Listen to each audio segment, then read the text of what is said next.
It is a Jeep kind of day.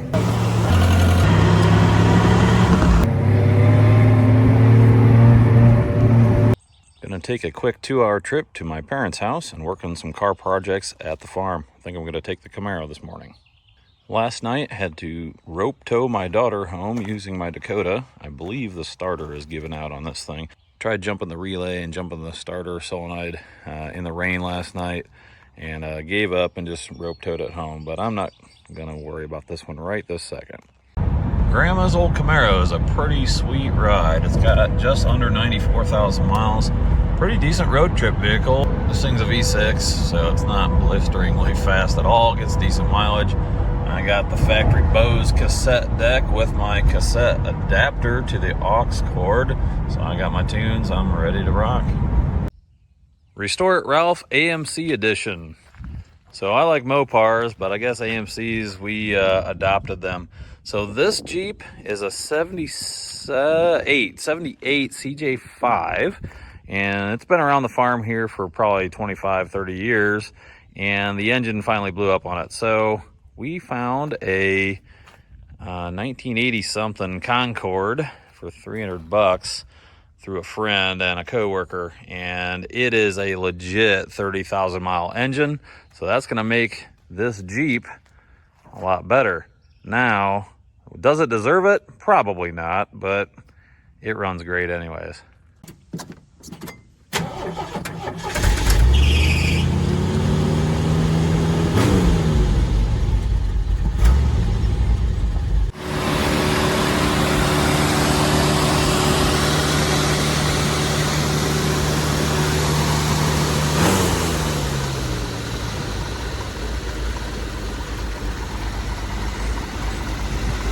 So this thing probably needs a tune-up. It's been sitting for a very long time, and I'm sure I don't have all the vacuum lines hooked up. I'd like to eliminate it, honestly. So, man, this thing picks them off really nice.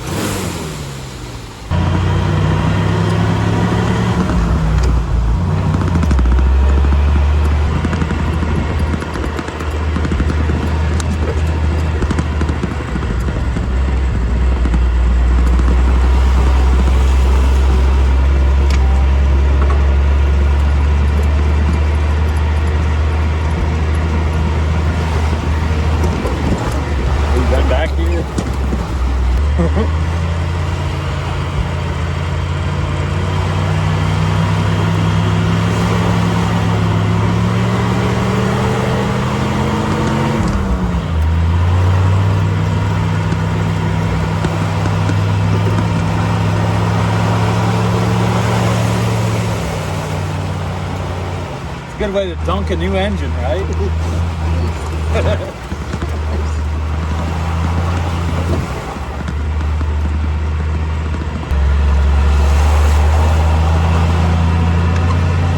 This could be a Howdy video. They all are. I'm doing them. I thought Dad said go straight when he meant turn around. So we got a little muddy. Nothing bad. We're gonna hose it off now and preserve this beautiful Jeep. This is as clean as a Jeep needs to be. It's cleaned up. It's running great. Had a lot of fun. Time to put her away before it's broken. This is the 1948 Massey Harris 22 tractor that's been on the farm since about 1968. We don't give this thing a break. It is a workhorse out here. Not sure how it runs so good with so little compression, and I don't think that I understand hydraulics after watching this thing.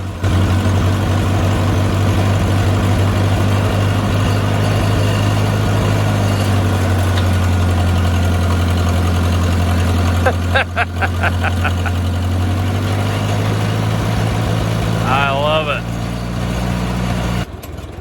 it. This is probably the best piece of equipment on the farm. This will outlive me by a lot. Restore It Ralph AMC Edition Volume 2. This is the donor car for the Jeep. This is I think a 1982 AMC Concord. It was bought by a buddy of mine's brother, and something went wrong with it, and it sat for a long time. But it had a rebuilt transmission, a legit 30,000 mile engine. And that engine is now living in the yellow 78 CJ5. So now what do I do with this car? This car, I don't particularly like. It's boring and lame, but it's too clean to junk. So I'm gonna do something with it. I've got a couple ideas. This thing, between multiple reports of when people saw the car when it was 20 years ago, and just I believe the people I bought it from, this is a legit 30,000 mile car. After the transmission was rebuilt, the speedometer quit working, so it shows like 25,000 original miles.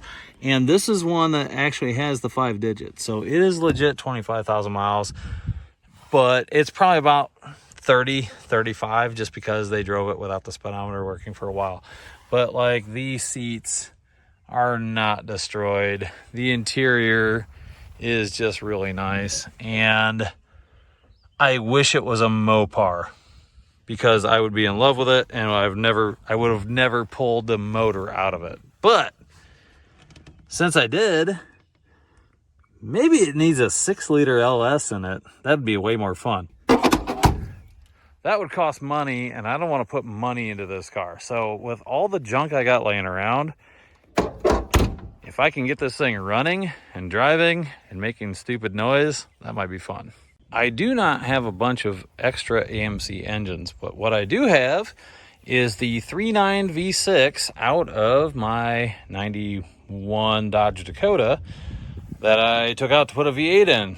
The reason I haven't done V6 swaps on old school Mopars is because there is no mid-sump oil pan, and I don't want to work that hard to build an oil pan for a V6 in a muscle car because there's no reward. But this car actually uses a rear sump pan, so I think my Dodge truck pan on the V6 will plop right in here. This also is a factory 904 AMC automatic transmission car. I've got a couple 904s laying around. I think what I'm going to do is take the 3.9 V6, bolt it to a 904, and then, well, you know, maybe a turbo, maybe make a sleeper stupid car. Yeah, it's definitely going to be stupid. I know that. So let me know what you guys think. Do you care? Should I build this thing? Should I sell it? Should I scrap it? Let me know in the comments. This is Dad's, what is this, 96? 96. This is Dad's 96 ZJ 4-liter. What's cool about this one is it has been manual swapped. So it's got pedal box out of a XJ kind of in there. Yeah, needs some work on the shifter area, but who cares? So you make a ZJ into a manual. It's pretty badass. It's also, I think it's got a small lift on it. It's got like 32s on it and soft 8s, 17-inch soft 8s. Got a Badlands winch. Managed to pick this thing up for a couple of years ago for like $900. It has a rebuilt 4-liter in it. It's actually not rotted out, which is surprising. So let's take it down the lane and dunk it in mud because, you know, that's what you do with a nice clean Jeep.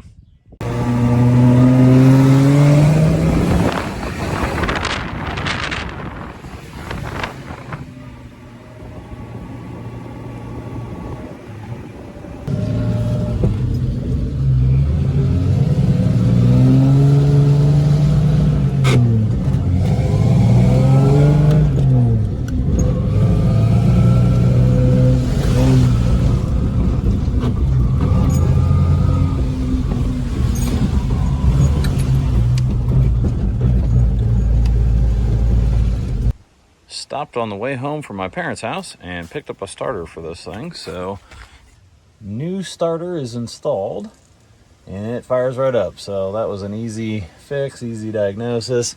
My daughter's gonna be much happier driving her LeBaron than the Reliant that she's been driving, I'm sure.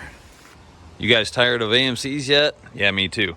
This is my 1986 Jeep Grand Wagoneer. This is 5.2 Magnum swapped 46RH. I've got to stop procrastinating on the bodywork. I got to get going on it. So I'll show you guys what I'm going to do here and my method and get started. So this side of the Jeep has had some light body work done to it. I've got a coat or two of build primer on it, a high build primer, and then I'm going to start block sanding it. So what that means is right here, I've already started blocking. You can see where there's some filler coming through there. We've got a high spot because that's actual metal, and then that is a low spot because the primer is not being sanded yet. So what I'll do is I'll spray a guide coat on this. I don't necessarily need a guide coat really because I'm outside and the sun's bright and I can pick up the highs and lows pretty easily. But in a low light situation or lower or inside, the guide coat really does help. This side of the Jeep, I've already kind of misted on some cheap paint on it. It really does help to have a black primer because it sands a lot easier than just black rattle can. I don't know what I've got in there, so I'll see what I've got. Got one door here that I've already started to block sand on, and right here really shows up the low spot because of that black primer. I've got some Rust-Oleum dark gray primer. I'll be honest with you, I usually hate Rust-Oleum stuff. It seems like it takes forever to dry, is really oily, and gums up the paper. So I'm gonna do a very small section with this and see how it goes. So naturally, I picked the windiest day of the year to try and spray some paint outside. So just gonna mist a little spot of this door and then let it dry. Hopefully this stuff dries pretty quickly so then I can get to sanding.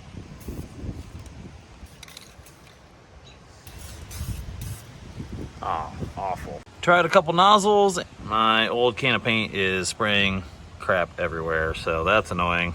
What I really need to do is use a dry guide coat. It almost comes out like chalk. I think I saw somewhere where there's something at Lowe's that works the exact same way.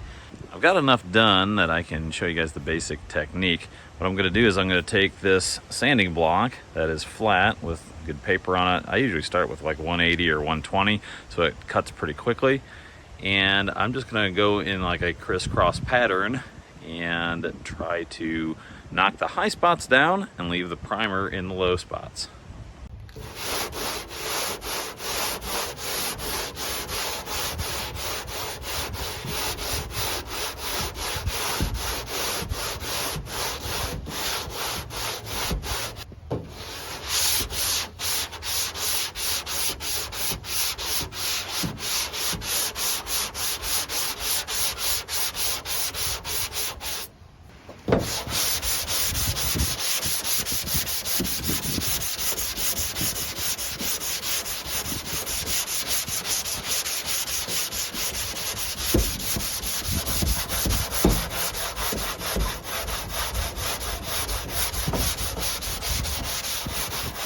What I've got going on here is I must have welded in a patch for a rust hole on the bottom side of this door. And so I'm finding I've got the metal showing through here, the filler showing through here, and then low spots kind of around the edge here. So it'd be real tempting to just keep sanding until these low spots go away. The problem is then I'll have a high spot and it'll just end up with a dip here and a big old wave in the panel. So what I'm gonna have to do is mix up just a little bit more of a light filler and go over that and with a block, and then a mist of primer in this area should straighten it right up.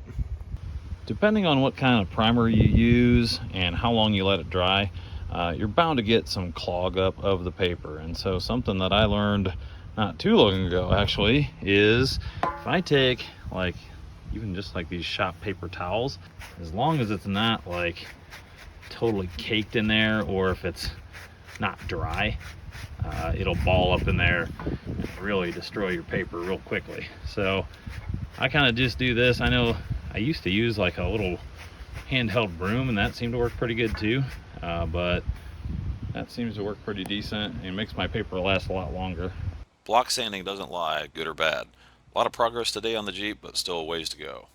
I'm gonna go ahead and end this video here. As you can see, I'm fully covered in primer dust, and but pretty happy with the progress that I'm making on it. The next step for this will be hit a couple spots with some light filler, then put another light coat of build primer on it and sand it with probably 400 grit. After that, hopefully the next time you guys see this Jeep will be in sealer and ready for a paint job. As always, thanks for watching, and don't forget to like, comment, and subscribe.